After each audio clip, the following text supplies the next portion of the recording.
All right, well, we are live, if you haven't noticed, with our friend Nick.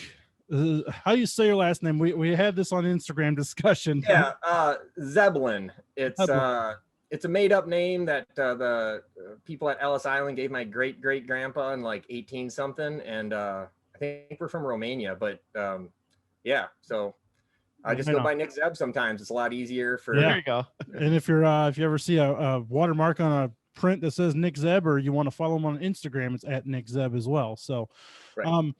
if everyone watching on video, there's listeners on YouTube listeners on podcast right now. Jesus, I can't get my shit straight tonight. I'm so excited because it's our first time trying this. Yes. We got a little setup here, so the camera's actually here. Nick's on the computer, so if we keep looking down at the computer, that's why we're talking to Nick down here.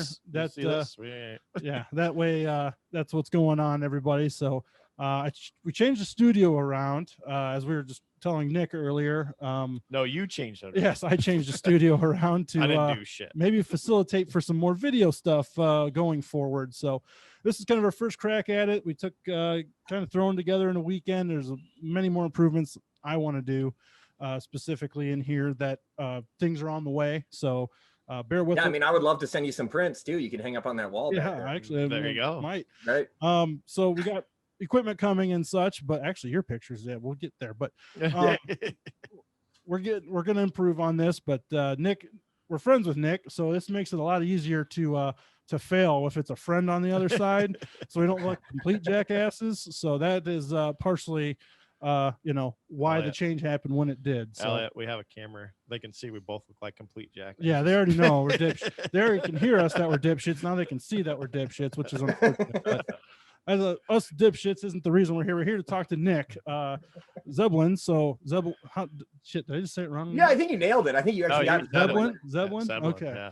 Yeah. I always it's funny. I've known Nick for a few years and I still didn't know how to pronounce his last name. So Yeah, it's So I just call him Nick. yeah, But Nick Zeb. back in the day of telemarketers, when I was 15 years old, they would call and you would just know as soon as you picked up the phone because they never could say your last name right. You just hang up the phone before they even got a word out. But Yep, and that's my last name too. yeah, right. So Nick is here. He is a racing photographer, we'll say, on the side. Hopefully, one of these days full time. He's actually a very good photographer. Yes. It's kind of funny story how his motorsports career has gone, and we'll talk about that. If you notice his hat, and he can't see his shirt by this view.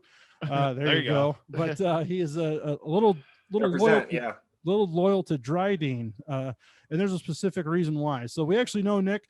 He's from our area. He's up in Michigan. He's friends with our friends over at Lane Racing, Brett and Patty Lane. He's helped them out, and that's kind of how he ended up circulating around dirt tracks, just doing pictures and stuff for them. And Yeah. I guess from what I understand, Nick, and just from talking to you, you really weren't in dirt racing a whole lot until recently, right?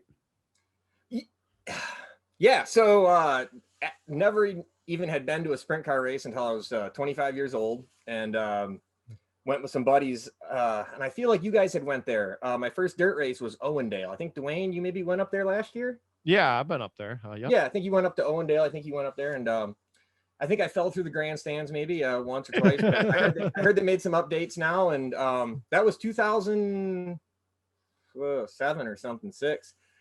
Brett was racing a 305 against the sod guys, and he had a duct tape number on his wing and blue body panels, aluminum wing, and he held his own. I gotta say, he held his own, but I was kind of hooked after that.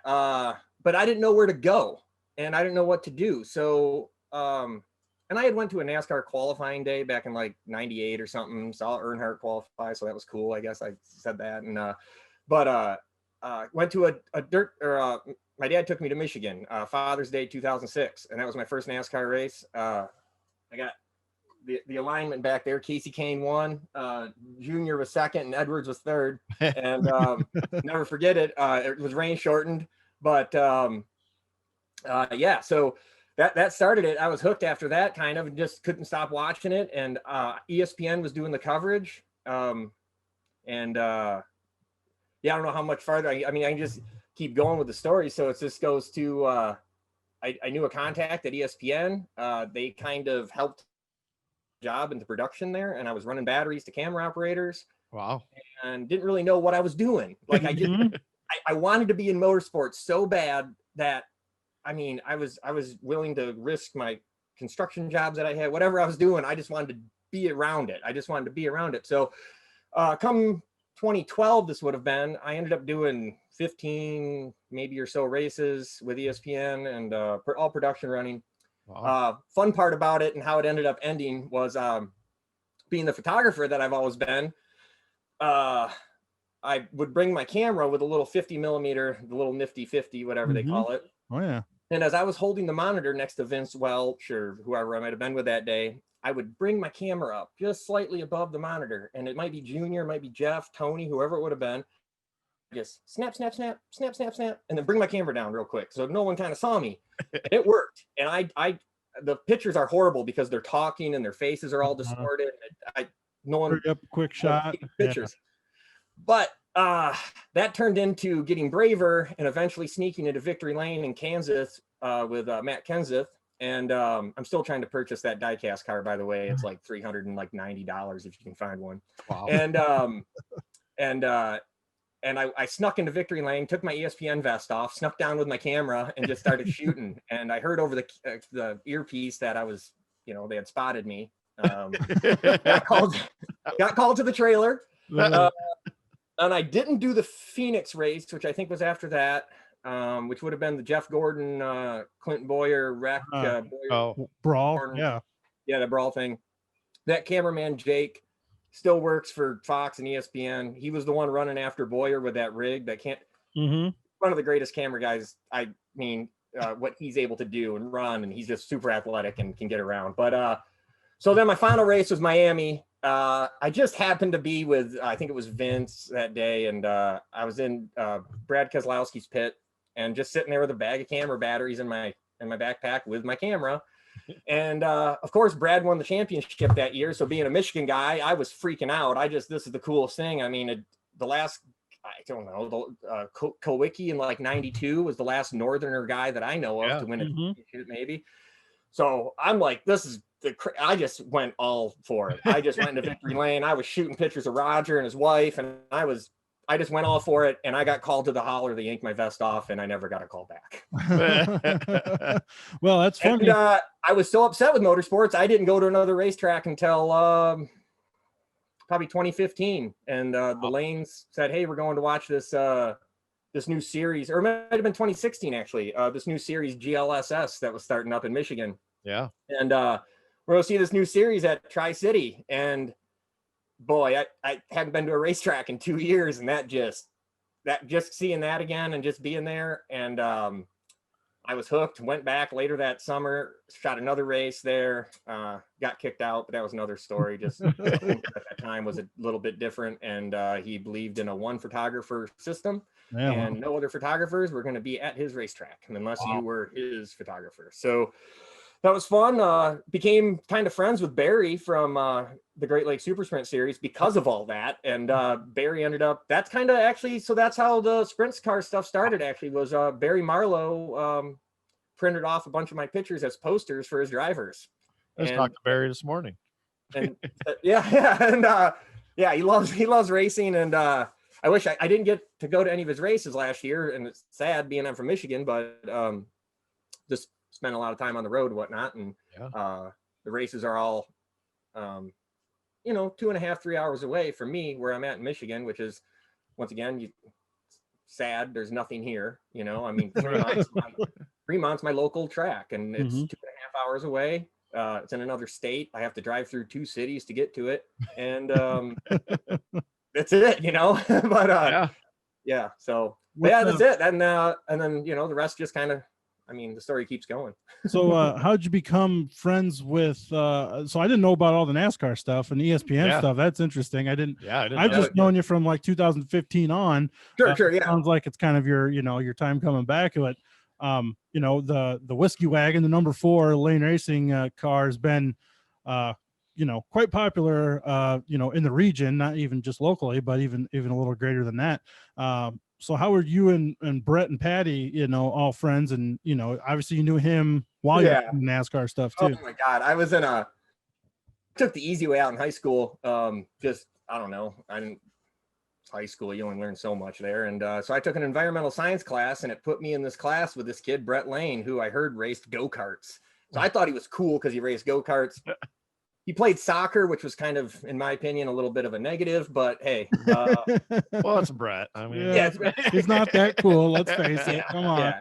I was an honorable mention all-state football player and second team all area, and I was kind of a jock and a musclehead guy, and so I don't know. I think I started picking on him a little bit, and then realized, hey, wait a second, this kid drives race cars. I don't know. We just started talking back, and I mean, this is probably 2001. Wow. And then we were the only two kids that like sprint cars. And to this day, we're the only two guys that like sprint. I mean, we're it. Like, we can really only talk to each other back here in Michigan. There's, we got Ryan Rule, but he's 3.5 hours away on the other side of the state, basically. And so, yeah. And then Brett and Patty were actually kind of almost high school sweethearts. And then, I think in maybe 2013 or so, they got together, and I guess I could go back and even start. I should say first, though, is Brett started racing his 305 stuff, and then he kind of called me up and said, hey, do you want to, I don't know how it worked out, but hey, you want to help out with my 305 thing? And I was doing hardwood floors at the time, and he was running his landscape company, and that was some crazy stuff, because we would leave Michigan at like 1 o'clock, 2 o'clock in the afternoon and try to make it to Attica on a Friday. We're pulling in, everyone's doing motor heat, and we're just pulling in, we're throwing, and we don't know, this is our first year doing this stuff. Right. His dad would come down, and Uncle Chuck would come down, and we're thrashing on the car. And then we ended up meeting with Brian Sabo, who's Zeth Sabo's dad, who was a track worker at Fremont at the time. And he would let us crash in his house. We would park the trailer in his front yard. We'd do all the maintenance right in his driveway. We got pictures of Zeth. I mean, the kid's like 4 years old, sitting on the tires and stuff. And wow. So that was, Brian Sabo was actually a big part of that. And some of his family were a big part of kind of that early stage of racing. And then Brett bounced around with it for a few years. He did, I remember, I think it was 2013, he did some non-wing stuff. I think he had a 360 at that time. And, and then, what was it, about 2017, late 2016, he said, I'm doing it. And he goes, I'm starting a 410 team. I'm going to just go ahead. I'm not driving it. I'm going to have someone drive it. I'm just going to do it, though. I'm going to go for it. And, I mean, down there in Ohio, you can kind of reach your hand in a bag, and there's drive. It's not like Michigan where it's like, well, this guy drives his family ride, and this guy, I don't know. That's the way I feel anyways, is there's guys down there that want to drive race cars, and you're going to give them a race car to drive. And so I think it was Brian Smith at first. And I don't know, things just didn't go the way they, both sides wanted to, and they split ways. And Brett started talking to Cap. And I mean, I think it was their fourth race, maybe. I think they won at Fremont back in 2017. And I think so. I did concert photography, and I was actually shooting some country concert way up in the middle of Michigan somewhere with a good friend, and I got a text, from Patty or Brett at whatever time, 9:30 at night, and we won, and I just wanted to leave the concert. I wanted to be out of there. I wanted to be at the racetrack with my friends, and I mean, I think the next weekend was like the Doty, and I went back there and I really, since the 2017 Doty, I probably haven't missed, my fiance can probably attest to this. I haven't missed a race on Dirt Vision or what was Speed Shift and now Flow. I'm constantly watching. I mean, I watched all the Tulsa Shootout. I have on my sander, I wire up my iPad to it and I still watch. And I mean, there's probably, I don't know, they broadcast for, at one point I heard the guy announce 43 hours, and I was probably I was on hour 39 with him. And of course, coming down to the final race, I fell asleep. I missed the Outlaw race that Moles won, and hey, whatever. Well, highlights are great though. So. Oh yeah, that was a good race. I watched the majority of it too. Usually I'm not one to watch a lot of it, and I watched, I probably watched, I'll bet you 35 hours of it.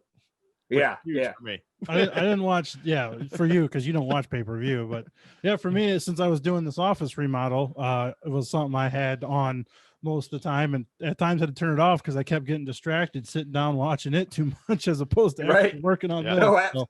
I was just coming to my dad helps me out sometimes on some of my jobs, and he comes into the room and I'm just sitting there with the sander running, just staring at the iPad. And he's like, what are you doing? And I was like, oh, wait, sorry, I'll get back to work. Yep. But that was tough. I mean, there's so many. I mean, God, there was like 300 and something races there, right? I mean, yeah. I think the last one was like 296. Yeah, close to 300. Yeah. And this is my first year paying it. I've watched the Chili Bowl for the last probably 5 years really consistently, and before that quite a bit too, just because of the guys who ran it, kind of thing. And then getting to pay attention to the Tulsa shootout this year, and that's important to a photographer too, just because I need to know who's coming up, right? Who's good, like who am I going to be shooting in 5 years? Who am I going to be shooting in 2 years? I mean, some of these guys, Courtney and Thomas and some of those guys I'm already shooting. So, I mean, I see him around, and especially sounds like I'll be seeing Tyler Courtney around a lot more next year. Yeah. Sure. Well, not to mention Drydene even. Yeah, some of these up, Darren Nada, right? Local Michigan guy. It's got, I don't remember how he ended up finishing, but I mean, great. And then I just found out there's a local guy probably about 15 minutes from here. He's a little young guy. He's like 14, 15, named Bobby Elliott. And, he was out there this year running, but that's like it's one of those things, like he's 15, 20 minutes from our house. We've never heard of the guy. Maybe he's 15 years old. So it is what it is. But, Drydene had a mini sprint out there too. This one does. Oh, with Gavin. Yeah, for sure. Yeah, right. And, I mean, you got Kevin Swindell back there helping him out. So there's beat Gavin down at the, the last call there at Charlotte. Him and his family were all there. Milling around the pits for pretty much, I want to say, the whole weekend. That Millbridge, there was a Millbridge show going on at that time too. So I know, pretty sure he's racing there. But I mean, the talent keeps coming, and the talent keeps coming. It doesn't stop. And it's just finding rides for these guys, right? You gotta have the team owners. Brian Carver's probably gonna be one of the next ones. Tell you what, that was, I mean, being his last 6 weeks of his life has been pretty impressive. And it sounds like they're working on something. Just that one interview, he's like, well, there's already people working on stuff that to be determined. And I think it's gonna be interesting to see what he does with Keith Kuntz midget. I mean, hopefully he don't have one of those deals where the heat race, he gets caught up in somebody else's mess and ruins it, because he's on a roll, and he definitely showed he had some talent this past weekend. Yeah, for sure. So we talked Drydene. We should probably get to that point. Obviously, they've been pretty good to you, but I find it interesting. We've talked about it. We've mentioned it on this podcast before about you getting how you hooked up with Drydene, and it's kind of an interesting story. I use an analogy. You're taking a dump in the parking lot, which obviously isn't right, but you weren't far off, it sounds like. And it's kind of funny to me. It's like they you'll tell the story, but who they ended up getting was like probably one of the best scenarios, just with your background in photography. I know you went to school with it. I've seen your equipment and stuff. You got all the stuff to, that makes a good photographer. So, how did you get to hook up with Drydene? I mean, starting off back in 2001 or whatever, I rode BMX bikes a lot, and came to the point of where, like, you keep pushing yourself, or you have to kind of do something else within I like this. I still ride probably once a week, try to, but you have to do something. And I picked up a camera. It was a video camera at the time, and I just started filming my friends, and it became a thing. And then probably 2002, got a camera, was living with a guy in a not so great part of Detroit. And but it was good times, drinking 40s on the front porch, and stuff like that, and stuff you did back then. And he kind of threatened me, and he said, "You're going to college or you're moving out." And at that point, like I told you guys, high school wasn't a big deal to me. I took all my auto classes and I took my graphics classes, but that was like, the rest of it was like, hey, whatever. So started college in 2002, going for photography, because what do? I don't know. I just took photography classes. Met some amazing professors. One guy was an ex-CIA agent who couldn't even tell you half the stuff that he saw. Another guy was a street photographer in Detroit. Another guy was just top of the line wedding photographer. And I was just at a community college. I couldn't imagine what kind of education I would have got if I actually really paid for it. And the one professor who was the street photographer, hopefully he doesn't listen to this. He actually got fired for dating one of the students at some point, but that's how raw and edgy he was. Like, he didn't care. Like, he was going to do what he wanted to do, and you couldn't tell. And he's still one of my favorite photographers to this day. So I ended up finishing up school in like 2006. I turned a 2-year degree into like a 4-year degree. But a lot of life lessons along the way. I've probably shot over 100 weddings. I don't even that many senior photo shoots, retirement parties, bachelor parties get a little crazy. I don't know why you'd hire me for that, but I've been hired for that. Where's those negatives? Yeah. And hold on. How old is Duane right now? Where are those negatives? Yeah, that's good. Yeah.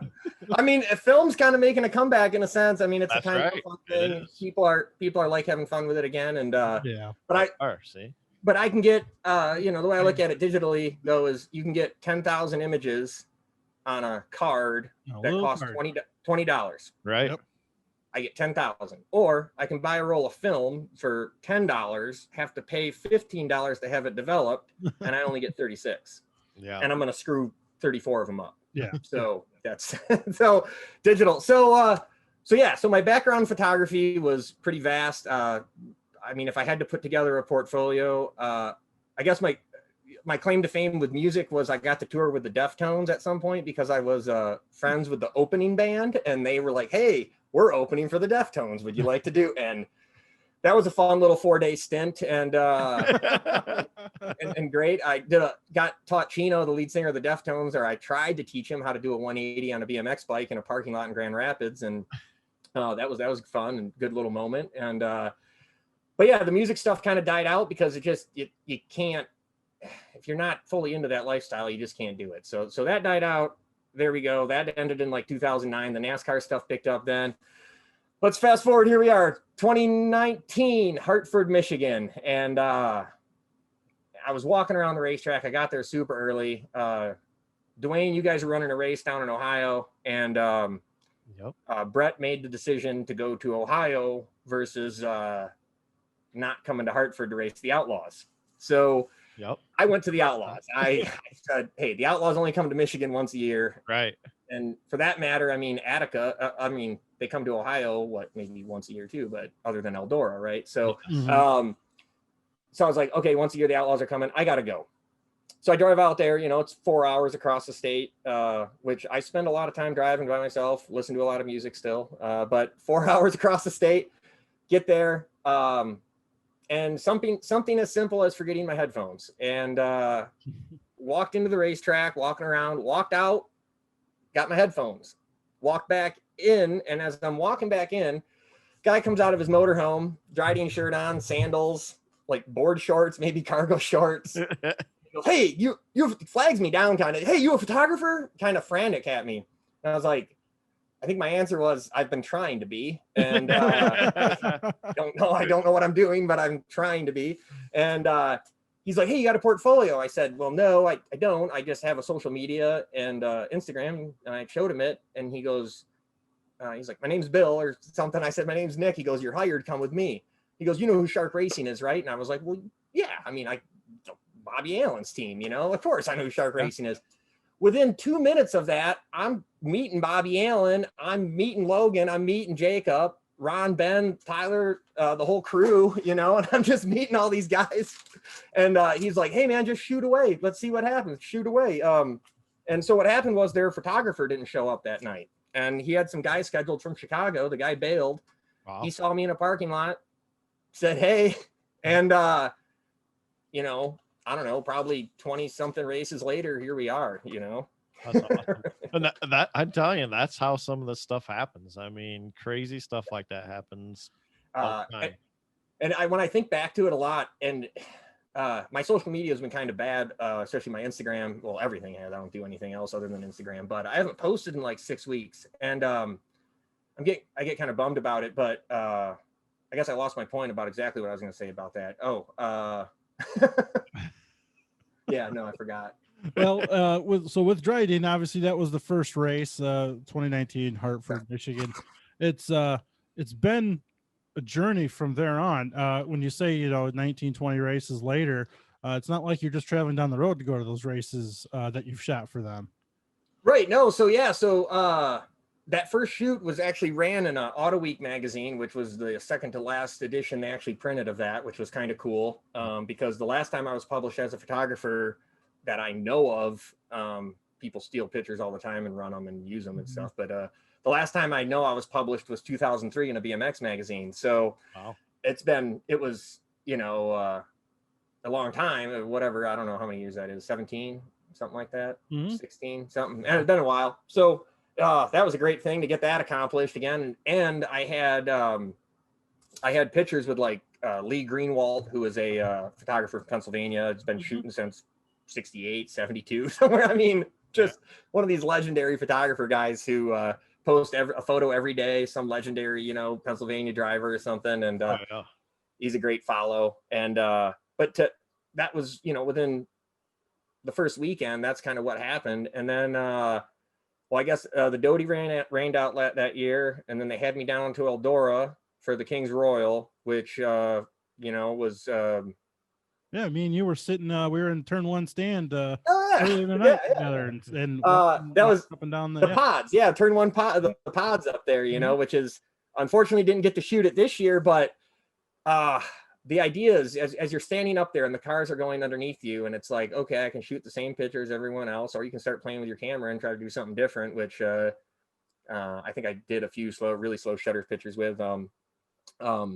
Eldora was a race. That race, Logan finished second. It was really deflating, heartbreaking, because he was leading. There was a caution with I don't know how many to go. Restart didn't go well, and Logan finished second. Win too.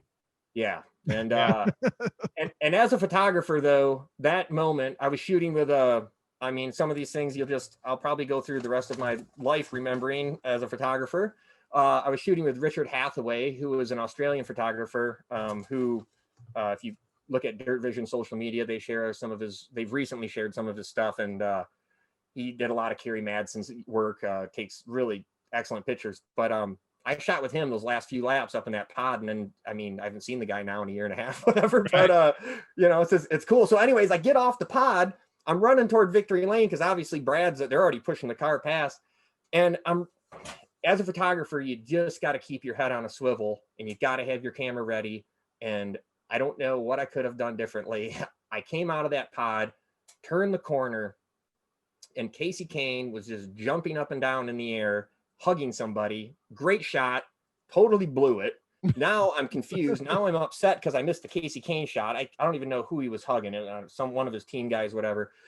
He's throwing his arms up in the air. He's running. See Brad screaming in the car. So I kind of go over there. And it's one of those things where if I would have just made like a more exact decision to go one way or the other way, instead I kind of like hesitated here, hesitated there. Ended up kind of getting a couple Brad shots. I think I'm in the way of the Dirt Vision camera a couple times, and just kind of got in the way and just tried it, got some stuff. And so yeah, after that though, Bill Klingbeil, the PR guy for Drydene, ended up he had me at the I guess it was 2019 Doty was ran with the All-Stars at Attica, right? So yeah, I came to that race, and then I shot over to the U.S. Nationals and met up with Bill at that, and shot my first ever drag race, which I still can't get the smell of methane out of my head. That is incredible. Cool stuff.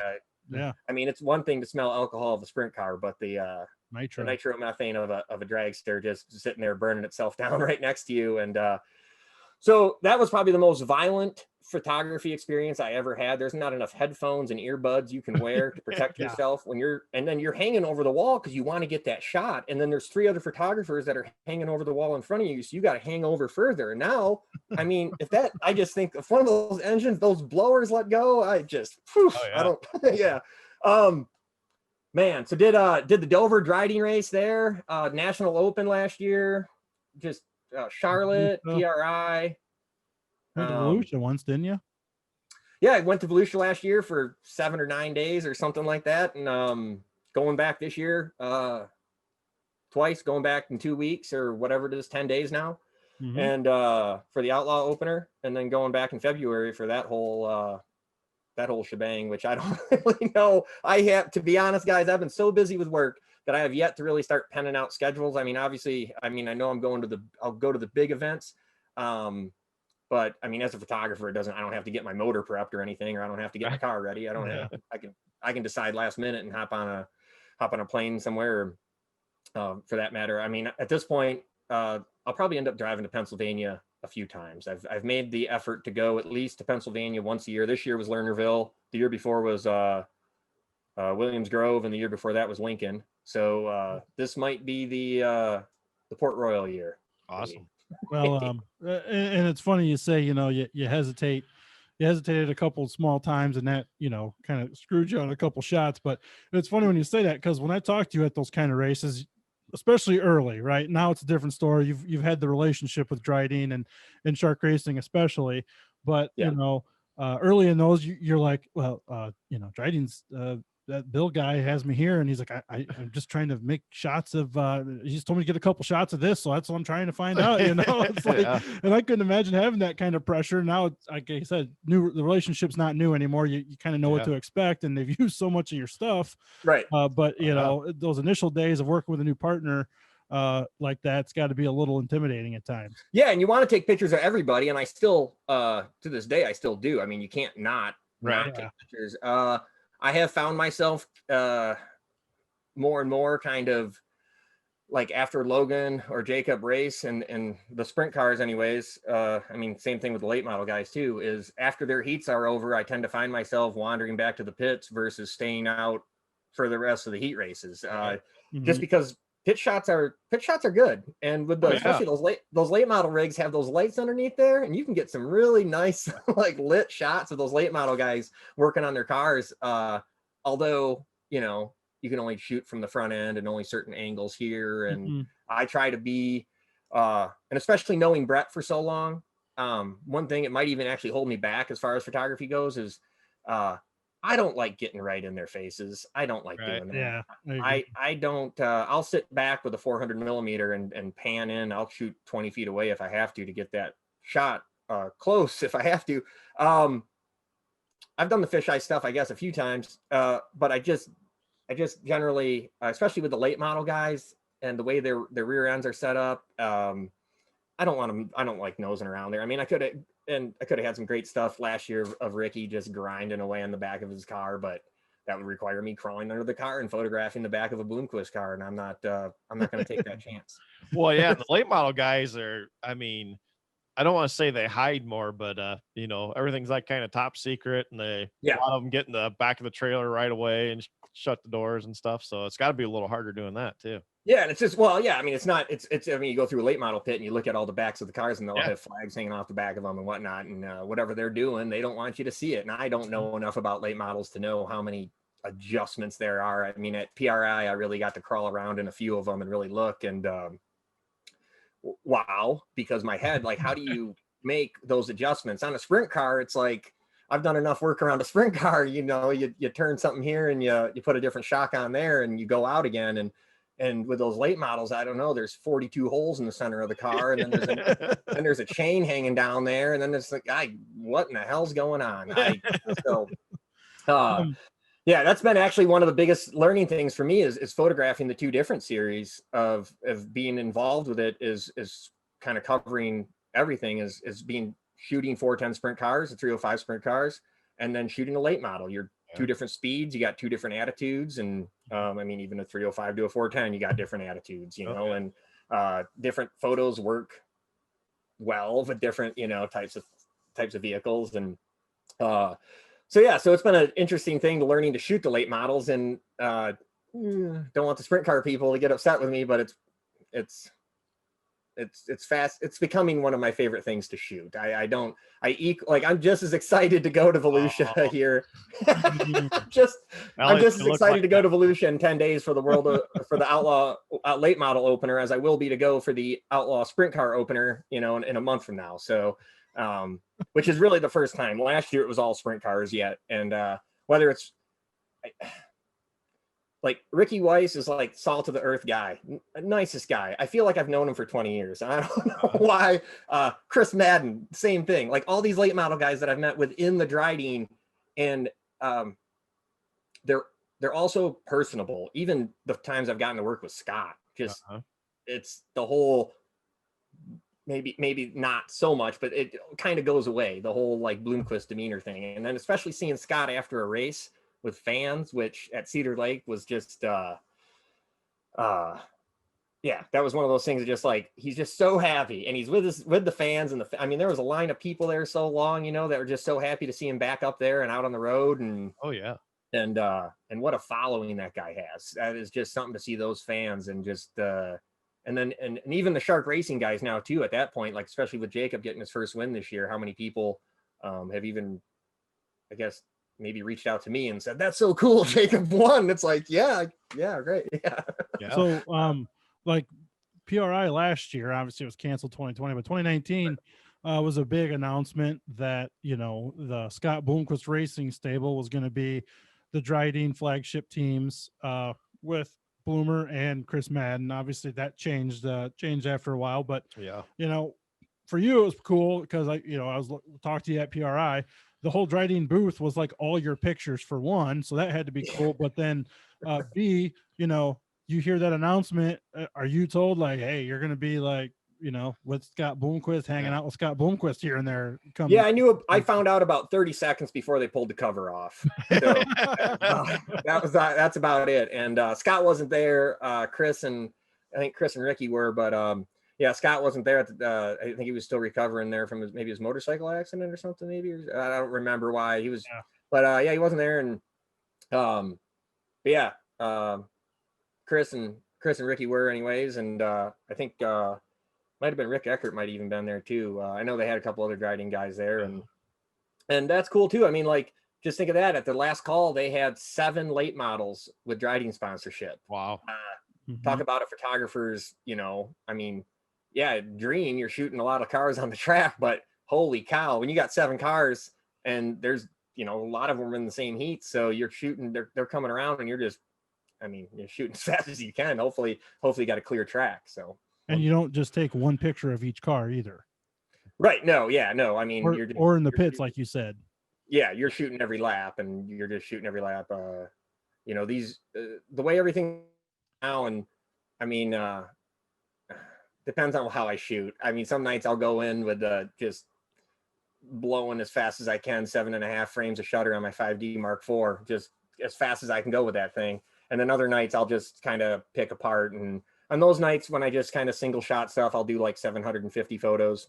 Wow. And the nights where I'm just kind of blowing through stuff, and I'm not really, a lot of daytime races stuff too, you end up shooting more just because you don't have to rely on flashes and whatnot. And so yeah, I'll shoot 1200 is pretty much common. And then the way it kind of works right now is great with Drydene is I do everything through Lightroom. I send Sarah, one of the marketing girl there, send her the link.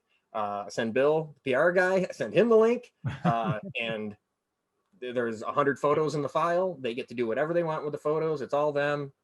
Just have at it. If you want to post them, if you want to do whatever with them, they're there. They got me there, like, right. It's so I kind of, sadly, I rely on them to post for social stuff. So when they post social stuff, I end up just reposting it instead of just making my own post. And sometimes that's because I can't come up with the words. Right. Well, it's gotta be cool working with big drivers like that. Like I said, not only are you just there, but I mean, not everybody can just walk up and hang out with Scott Bloomquist and take pictures of him.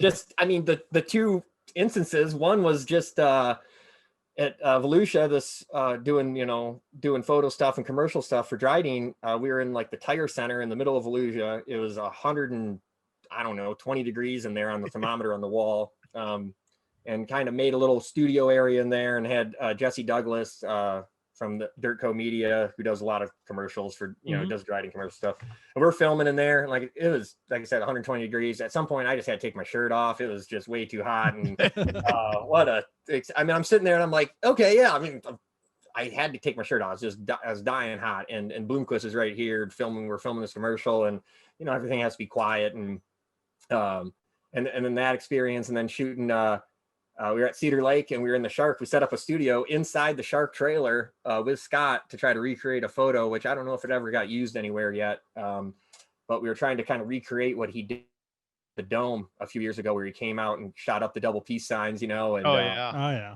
We were trying to recreate that, but with his new uniform, and then in a studio setting, and we had all the doors closed to keep it a studio setting. And I mean, but that's where it's like, Scott didn't, whatever I was going to say is whatever I wanted to do, and whatever Bill was telling him to do, he was doing it. And it was just like, that was one of those moments for me as a photographer where it's, you're like, you feel important, I guess, or you feel like you're actually, like you're telling Scott Bloomquist what to do. Right. What? Yeah. Like, what? Right. Yeah. I don't know, I guess. And that's kind of the fun part about being a photographer, is sometimes you do get to tell people what to do. And like I said, I never even know what happened to those photos. I don't know if they got used anywhere or not. Sometimes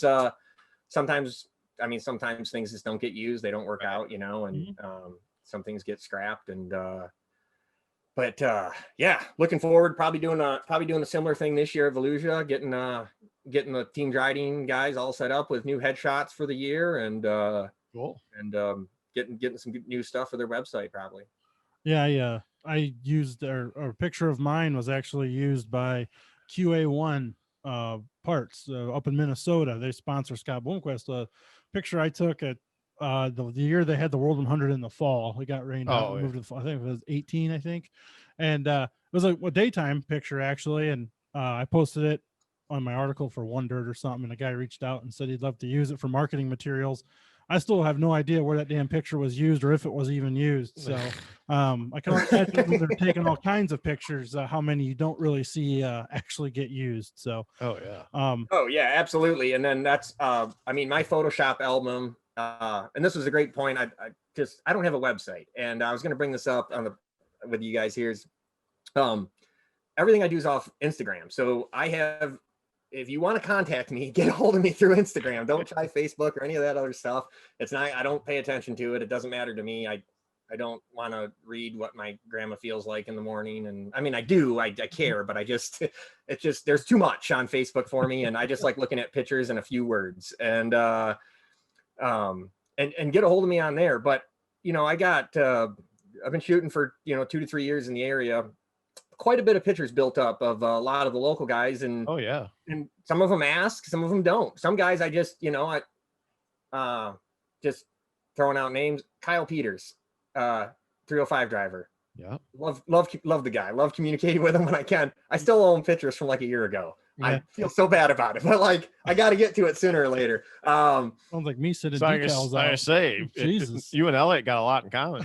yeah, a little procrastination there. And it's his victory lane shot from Attica back in like 2019. He just emailed me about it and said, "Hey man, I like that picture." Yeah. 10,000 pictures on my Lightroom, and I can't tell you. I mean, I haven't posted a picture on my Instagram in 5 weeks, so wow. It's been a little bit, and I probably should post something soon. So a question we've got on here before, and you're more equipped to answer it than I am. We that's anything in life, pretty much. So it was someone asked, if they wanted to get started in photography, what would we recommend, or how much could they do it for, whatever. And I had said, find a used camera body, find a couple model numbers you want, pick a brand, whatever brand. They're all pretty decent. Find some used stuff. That's the best way to go about it. I guess, for you, any tips out there for anyone wanting to get into it as far as, quality versus price and all that kind of stuff? Right. Yeah. So, I shoot with a Canon 5D Mark IV. I think a new body is like $2,500 or something like that.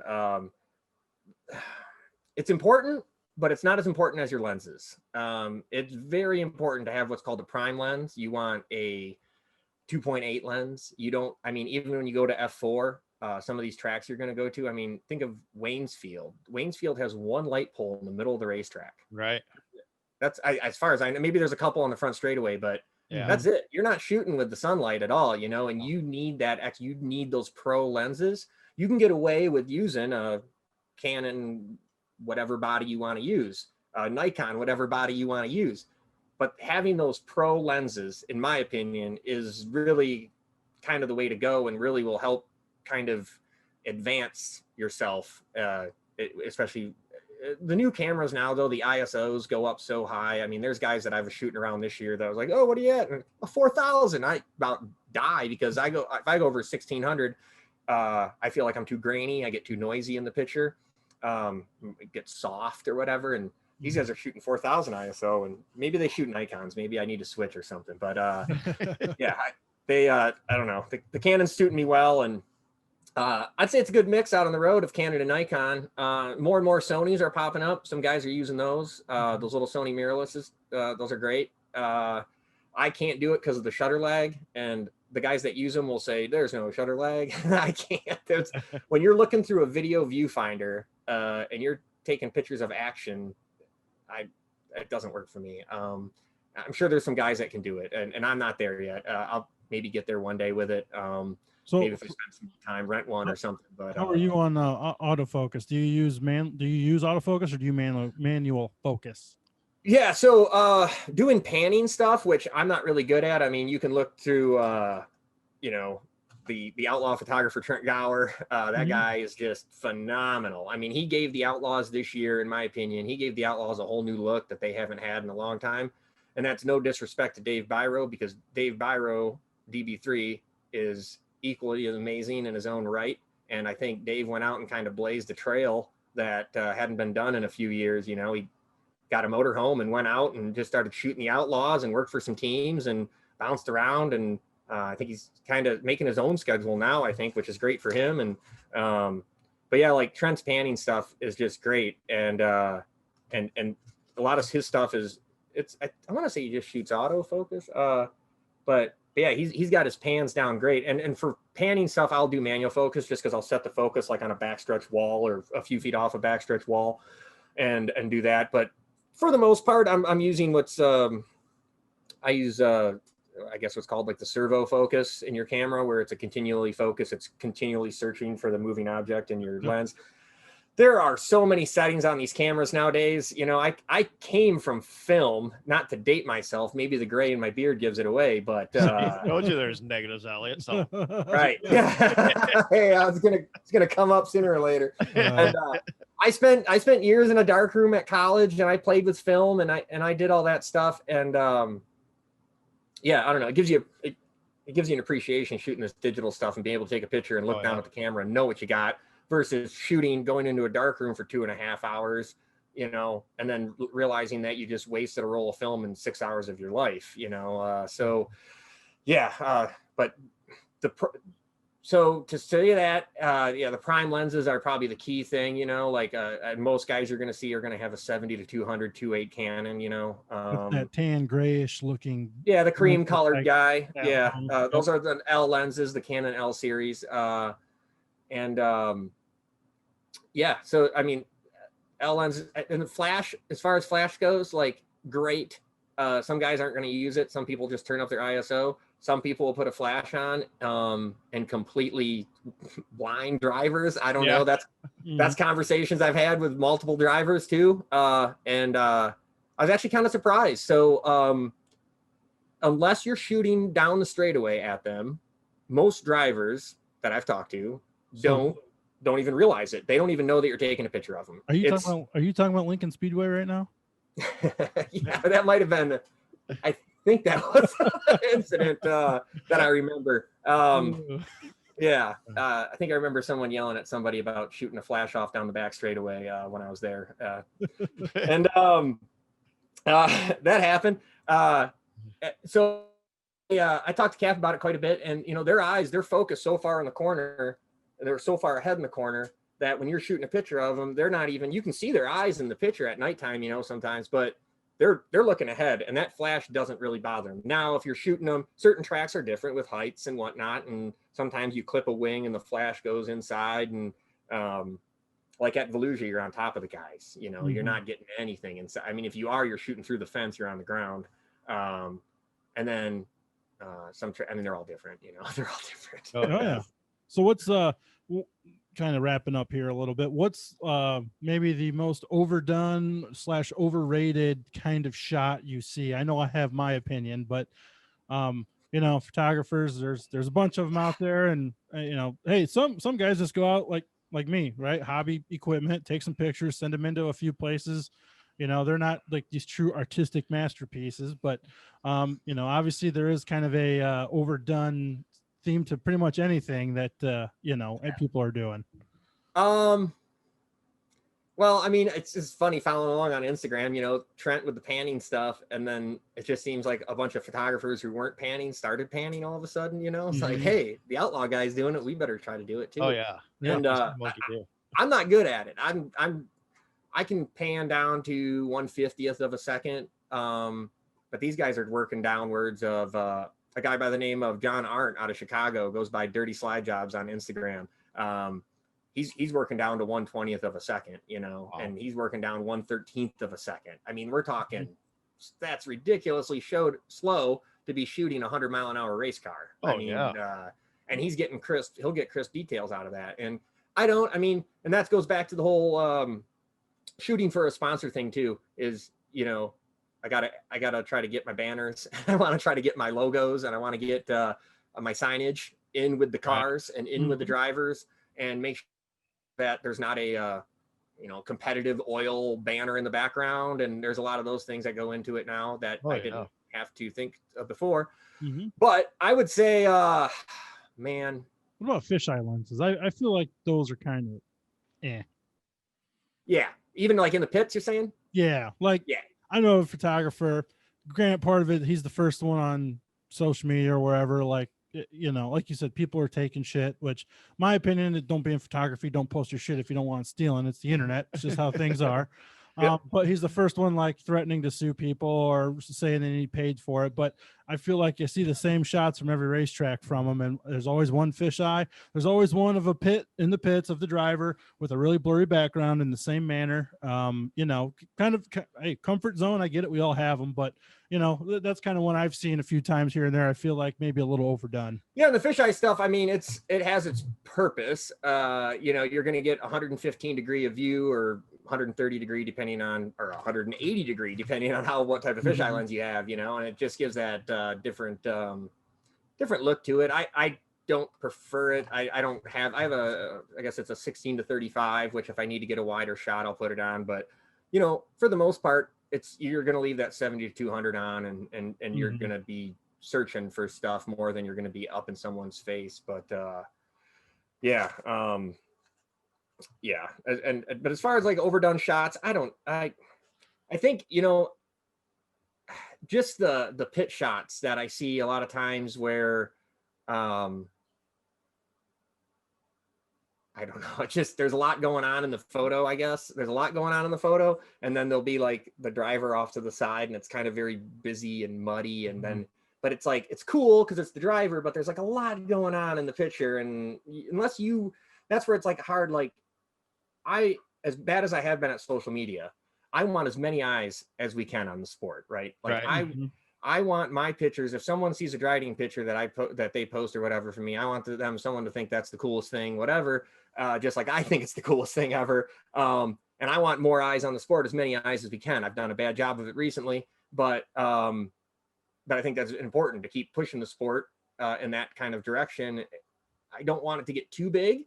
You know, you don't want things to kind of blow up and get so corporate that we can't, you know, but I like the size that Drydene is right now. Is a great size company, you know, and they're great for the sport. Obviously, you guys know how much they throw around and whatnot. And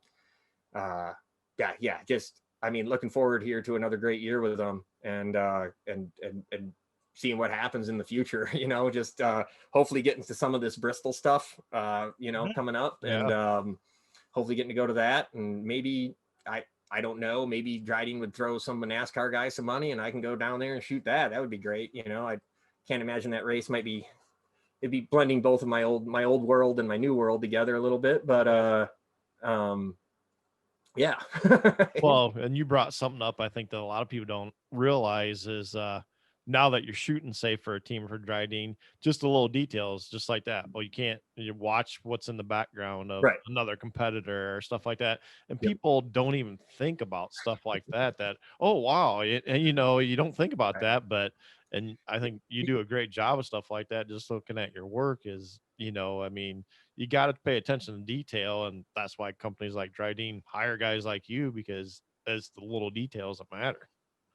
Yeah, thanks. And yeah, I just try to keep doing what I'm doing for them and try to put the signage in the pictures where I can. And hopefully, I think we should have a new calendar coming out. I know we had a 2020 calendar come out that was, I think 8 out of the 12 months were pictures that I had taken at some point throughout 2019. So hopefully Bill threw that together and should be coming out hopefully soon. And can't wait to hang that on my wall somewhere. But. There you go. Yeah. Well, I guess we'll wrap this up. Nick, where can people find all your stuff? Where can they get a hold of you? I know we already said it, but just to reiterate. Yeah. Prints for sale, that kind of stuff, all that. Yeah. So if anybody wants anything, and hopefully this within a year or so, hopefully. Yeah, we got a 6-month waiting list. So Kyle has to get his photos first, and then we'll go from there. Yeah, at Nick Zeb on Instagram. I'm pretty friendly. I like to try to post funny stories and whatnot, this stuff. And yeah, you can get a hold of me on there, message me. I mean, Logan Real, 305 driver, I think it was his mom who just contacted me and bought some prints. I was going to bring up a couple names real quick, guys. Yeah. Like the artist, there's a couple artist guys that just, Nick Coward is the, I wrote it down here on my notes somewhere. Now I forgot where it was. Yeah, the toy car creative out of Whistler. He just randomly, goes through Instagram, finds super cool sprint car pictures, and then he draws them. Really? And posts them. It's super cool. So he actually did a Logan Real picture that I did where Logan was coming into turn 3 at Fremont. The car winged down so hard that the right rear lifted off the ground, which I hadn't seen really before ever. And I snapped a shot, got the shot, and Nick digitally painted it and got it hanging up on my wall. I should have it back here somewhere. Wow. That's a Dussel print back there. Yeah, I just want to, and then, so yeah, Jamie Nardini's another great artist out of Australia who does a bunch of cool stuff. And then, yeah, as we wrap up, I just want to say, thanks to some people here who, obviously the Drydene guys. Yeah. Bill and Dave Klinger, the president, and L. Johnson helped me out a lot getting around to these places. Trent and Dave, DB3 and Trent Gower, those guys out on the road, when I get to see those guys, it's like, I don't know, it's a brotherhood, right? And it's like you're part of this traveling circus, and those guys are out there all the time grinding, right? Oh, I get to come back home and hang out with my 3 Great Danes and my fiance and work a kind of normal job, and those guys are just living it. And yeah, if some people want to check out some other photographers that are listening, Altered Stock on Instagram, Cam Nevu is a great follow. He's recently made it to Attica and Fremont this year. He shot USAC stuff last year.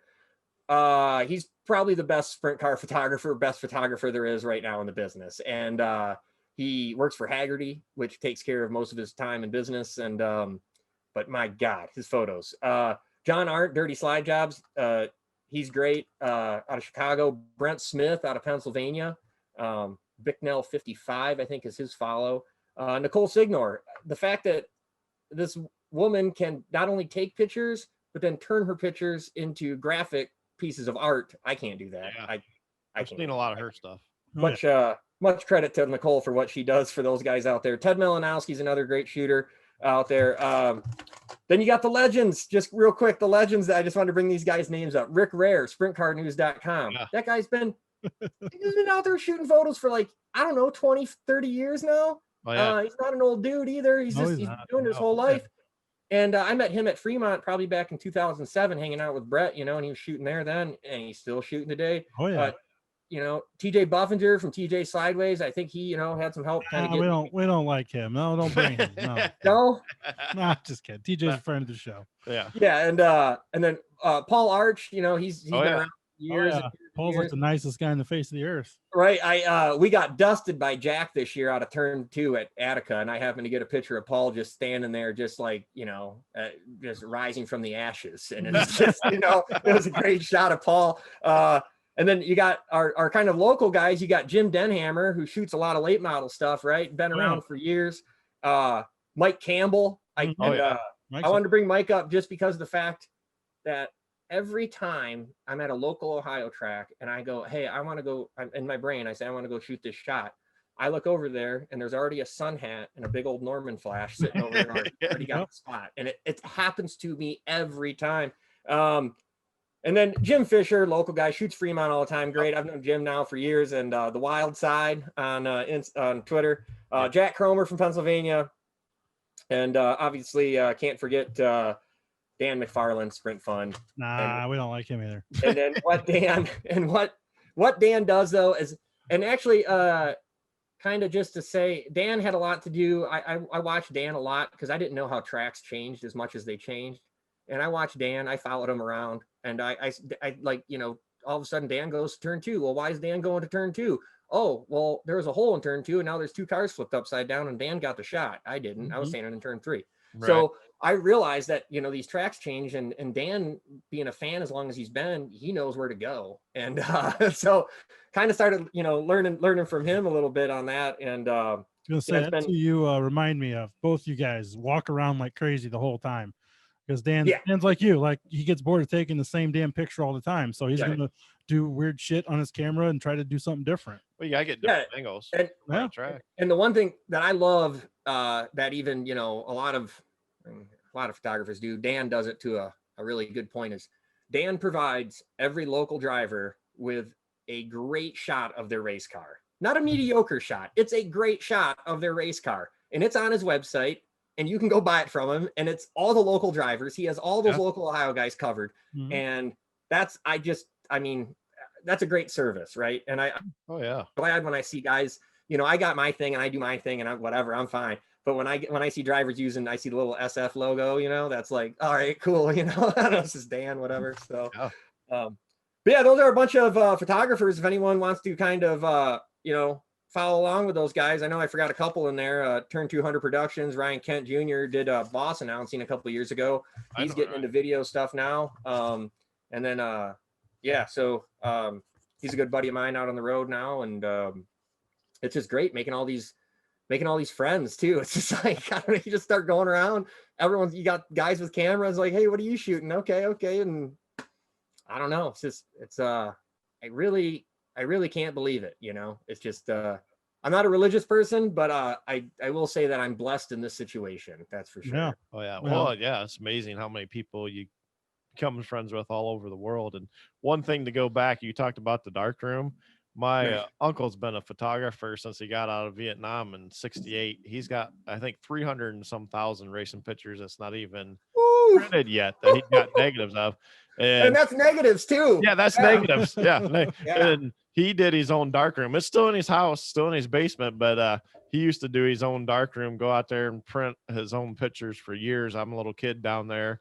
With it, and he's got a room in his house where there's, literally thousands of printed pictures that he did. But he's kind of retired a little bit, and but he did the digital thing now too. He's like, and I have he goes, I wasn't this way 50 years ago. Just the utmost respect for those guys that used to shoot film back then, because you just didn't know, what you're getting. And then I see some of Jack's pictures from Pennsylvania and Lee's pictures. I found, those guys, and they're doing these slow shutter pans back in 1978. Yeah. They post pictures of Bobby Allen and the background's blurry, and I'm like, you guys had no idea what you're even shooting back then. They're just turning down the shutter and hoping they got the shot. And sometimes they definitely did get it. Oh yeah. Yeah. So well, cool, man. Hopefully 2021 is more normal than this year has been. And you still had a good amount of opportunities. It sounds like a 2020 to get around. So hopefully definitely a good year will be the same or even better for you. How about that? Yeah, thanks. Hopefully get some more racetracks crossed off, and make some new friends, see some new places. And I